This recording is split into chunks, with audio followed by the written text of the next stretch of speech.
opisyal ng gobyernong iligal na dumadaan sa EDSA busway dumadami raw ayon sa DOTR.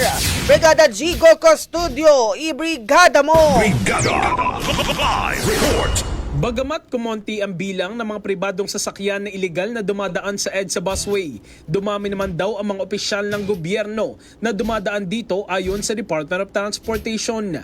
Sinabi ni DOTR Executive Assistant to the Secretary Jonathan Hesmundo, kahit hindi sakop ng patakaran sa busway, pinipilit pa rin ng mga itong dumaan dito dahil sa kanilang katungkulan. Pero tanging Presidente, Vice Presidente, Senate President, Speaker of the House of Representatives at Supreme Court Justice lamang ang pinapayagan dumaan sa busway at wala ng iba pang matataas na opisyal ng gobyerno ang pwedeng dumaan dito.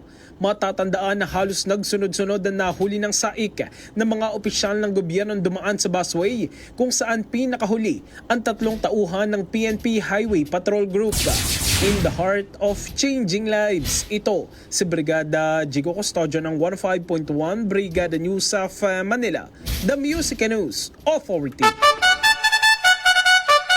Ang bahaging ito ay hatid sa atin ng PowerCell Soya Coffee. Masarap araw-arawin.